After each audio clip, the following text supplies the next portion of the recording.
भाई साहब सोफिया के बारे में हम जो कुछ भी सोचते हैं ये लड़की उससे कहीं गुना आगे की है। जिम ने ईथन को जो पिछली बार लेक ऑफ टीयर्स का कनेक्शन बताया था वो एक्चुअली एक बुक से मिलता है। और इन सब में भाई सबसे ज्यादा शॉकिंग चीज पता आपको क्या होती है? Victor man in the yellow के कपड़े देख के एकदम दंग रह जाता है, जबकि विक्टर ने the man in the yellow को कभी देखा ही नहीं है। बॉयड जो कि पूरे तरीके से टूट चुका था, उसकी बीवी की कब्र से एक हाथ निकलता है। हाँ भाई, एक सचमुच का हाथ। चलो शुरुआत करते हैं दोस्तों फातिमा और एल्जिन से।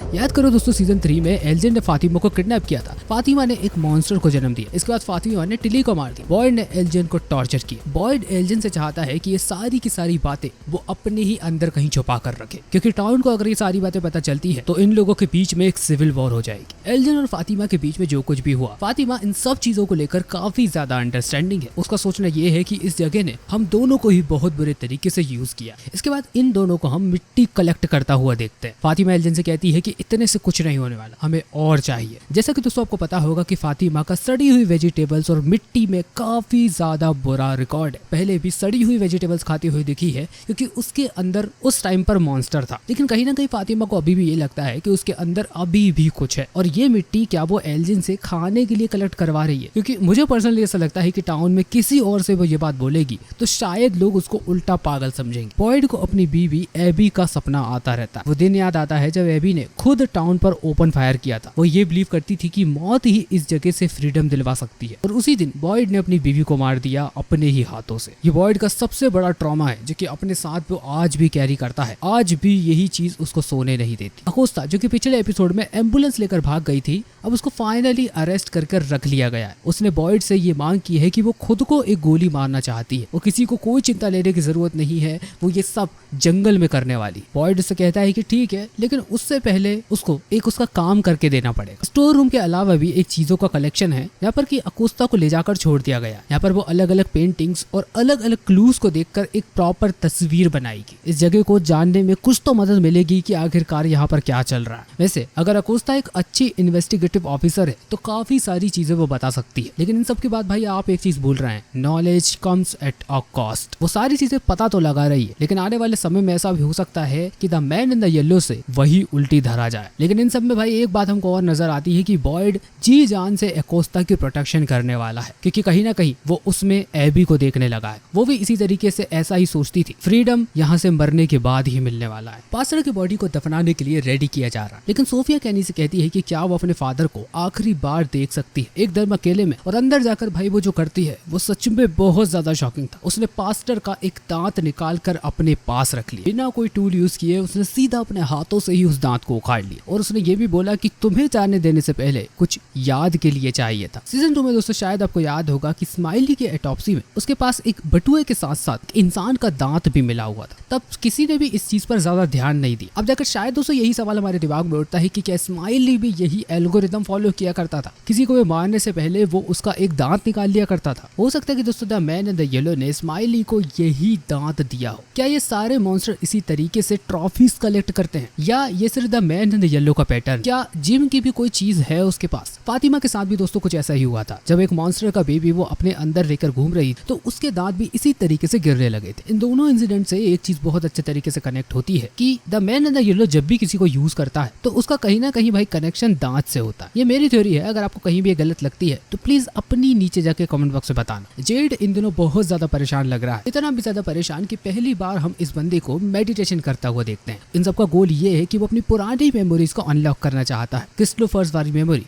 क्योंकि वो क्रिस्टोफर का पुनर्जन्म है। वो क्रिस्टोफर की लाइफ से कुछ ना कुछ कनेक्शन है इस टाउन का। लेकिन भाई जेड को इस टाउन के बारे में कुछ याद ही नहीं आ रहा। वो बॉयड से कहता है कि हेनरी की बीवी मिरिंडा ने भी एक टाइम पर ड्रग्स लिए थे और उस ड्रग्स से उसको वो सारी चीजें याद आ गई थी जो कि एक टाइम पर उसको नहीं आ रही। और तो और भाई एपिसोड के एंड में हम जंगल में जेड को देखते हैं कि उसको कुछ मशरूम्स मिले हुए हैं, और वो ऐसे वैसे नहीं, वो बहुत ही स्पेशल से लग रहा है। अब इन सब में ईथन को लेक ऑफ टीयर्स तो नहीं मिला, लेकिन जेड को मैजिक मशरूम जरूर मिल गए। अगले एपिसोड में जेड एक साइकोडेलिक ट्रिप पर ऑलमोस्ट जाने वाला है, और उस ट्रिप में शायद वो मेमोरीज को कहीं ना कहीं देखे, क्रिस्टोफर की मेमोरी और शायद इस टाउन की हिस्ट्री को। और ऐसा भी हो सकता है कि उसको the man in the yellow के बारे में पूरी हिस्ट्री पता चल जाए, और हो सकता है कि जेड ही आने वाले समय में सोफिया को पकड़े। जिम के फ्यूनरल में बहुत सारे कौओं का एक झुंड आता है। कैनी स्पेशली ये नोटिस करता है कि ये पहली बार टाउन में हो रहा है। इतने सारे कौए एक साथ देखे गए। नॉर्मली इतने सारे कौए तभी देखे जाते हैं जब इस टाउन में कोई आने वाला हो, जब किसी को पहली बार वो रास्ते पे गिरा हुआ पेड़ दिखाई दे। मुझे ऐसा लगता है कि भाई सोफिया ही इन सारे कौओं को कंट्रोल कर रही है। और अगर ऐसा ही है तो जब विक्टर, जेड और Ethan the man in the yellow के कपड़े देखते हैं तो एक अकेला कौआ वहां पर आता है। तो यहाँ से दोस्तों एक बात तो पता चल जाती है कि कौए एक सर्विलेंस टूल की तरह। तो क्या हम ऐसा माने कि the man in the yellow इस टाउन में नजर रख रहा है, वो भी कौए के थ्रू। एक बात तो पक्की है भाई कि कुछ ना कुछ कनेक्शन तो है the man in the yellow